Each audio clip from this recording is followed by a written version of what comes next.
Hey guys, today I'm going to show you how to do 12 stashes on Interchange in 10 minutes or less.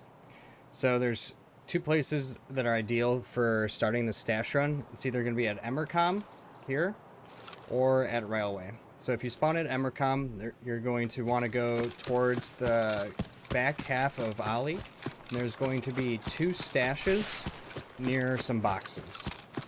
There's a total of 18 stashes on Interchange. But we're only going to focus on 12 because they're all in a straight line, and you can hit all 12 in about 10 minutes. So the first stash is going to be by this set of boxes. It's a green box. If you see the scaffolding on the back end of Ollie, you're going to want to come behind the green box and hit the stash. It's a barrel stash. When doing stash runs, I recommend grabbing the biggest rig and the biggest backpack you have. So when you're doing the runs, you try to maximize the amount of space and the amount of loot you get out of in a raid. So the second stash is behind another set of green boxes. This one is a ground stash. It's a wood stash, so it's more camouflage. These are usually have better loot in them. So first one, that green box. Second one, this green box. After looting these two, you're going to head along the blue wall. There's going to be a campfire over here. At this campfire, meds and food could spawn. So if you need food or meds, ammo, you can pick up all that stuff. So the reason we're picking up everything is not only do you get search XP and item XP, you also want to make as much money as you can in a single run. So if you find something better, throw away the bad stuff. If you don't find anything better, you still have something to sell. So now we're approaching the third stash on Interchange. Third stash is right here in a set of bushes. If you're standing looking at the front part of Ollie, you're going to want to look between the two Ollie signs. You're going to see the metal fence and then the set of bushes. So this is stash number 3.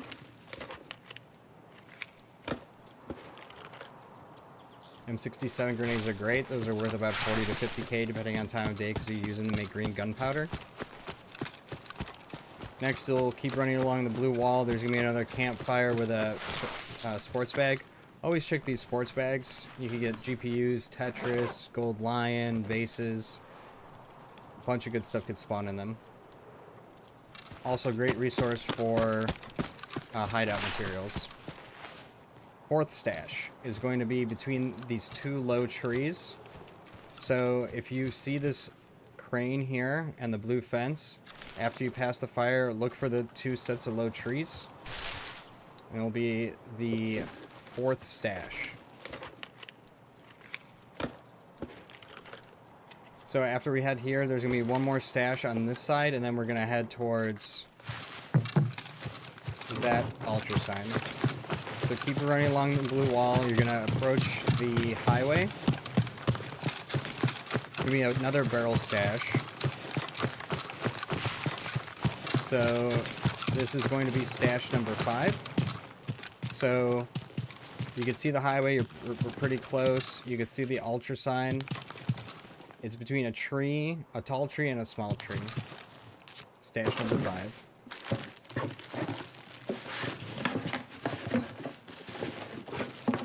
Like I said, the reason we're picking everything up is for search XP. Leveling up your search skill is important because if you can get into elite skill, which is level 51, you have a chance of instantly searching a container, which means it'll just show you everything that's in there instantaneously. So you're going to jump over this barricade, and in front of this giant ultra sign, there's a tree with another barrel stash. So this is stash number 6.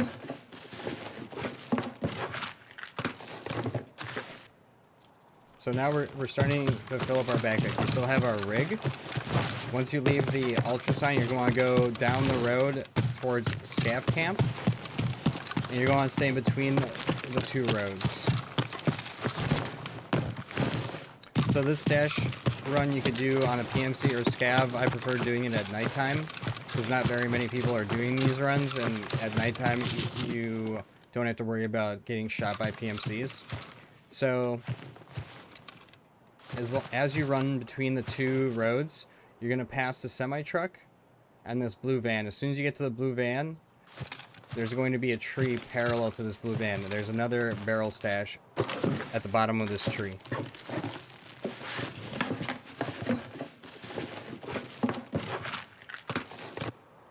So we've now hit 7 stashes.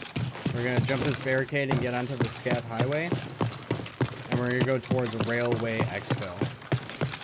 There's 2 main PMC extracts on this map, Emercom and Railway.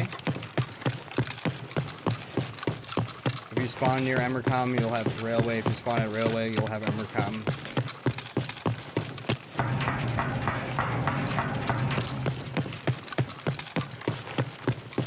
So you're going to run down this highway until this blue wall on your left is collapsed, and you're going to want to make a left. So in this area here that we just ran through, that's where all the scavs spawn. Those are pretty much the only scavs you're going to have to worry about when doing this stash run. So once you see the collapsed blue fence, you're going to want to make a left and just head straight towards the train tracks in the water. This tall pine tree right here, this green one, at the bottom of this pine tree there's going to be a stash. You're going to want to get to this pine tree, make a right, and the wood stash is directly next to it. That's a big stash. So you could either bring a small rig or a big rig. I prefer bringing a big one. That way you could fill both up. If you find a rig that's bigger than yours, you could always replace yours and insurance fraud it. So leaving that stash, we're going to want to keep the water on our left and the tracks on our left, and we're just going to run along this tree line. The next stash is the hardest one to find for a lot of people. It's in taller grass, and it's pretty much camouflaged. Unless you know what you're looking for, or where roughly it is, you won't be able to see it. It's right there. But as you run past this first pile of rubble, it's going to be your 3rd tree on the right. Past that pile of rubble. Keep looting everything up. We haven't even filled up our rig, our backpack. Well, our backpack's full, but we haven't filled up our rig. So as you run from that stash, you're going to run towards this pile of rubble, and you can run straight through it. You don't even have to jump. And then this tall pile of rubble with the 2 standing slabs, right in between them, there's another barrel stash. So this is now stash number 10.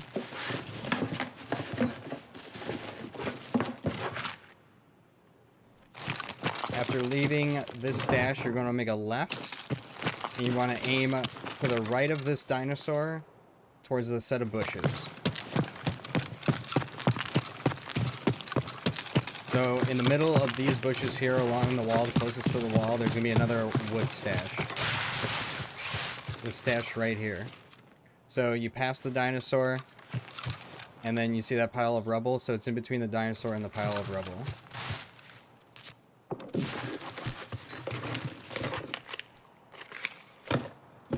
So stashes are good because pretty much anything can be in them. Graphics cards, Tetrises, backpacks, armor, gazelle, slick, firearms. So that's stash 11. Last stash is going to be in this pile of rubble. It's going to be another barrel stash.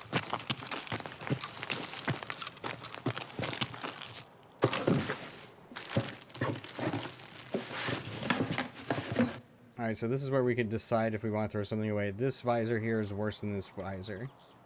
So now we're full. So we filled up a black rock and a tri-zip. We could do a quick calculation of how much money we're about to make. So red gunpowder is approximately 80k. M67 is 50k. M995 is 3,000 a round. So right there is about 200k. And then all this other miscellaneous stuff you either needed for your hideout or crafting. So this run alone, we did it in under 10 minutes. We did it in 9 minutes and 15 seconds approximately. And this is worth about 400 to 500k if you're not going to use it. Plus we found a firearm. So once you leave that stash, you're going to run towards these train tracks here.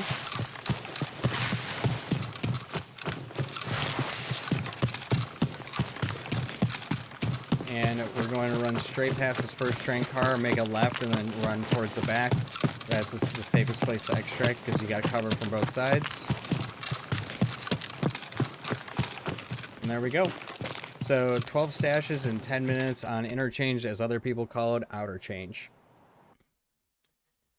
Hey YouTube, thanks for checking out my video. If you like the content, hit the thumbs up icon and subscribe. That way you're notified when new videos go live. If you want to stay up to date, check me out on Twitter, Instagram, and Twitch, where I stream Tuesdays, Thursdays, and Saturdays starting 6 p.m. Central until midnight. Thanks, and I'll catch you in the next one.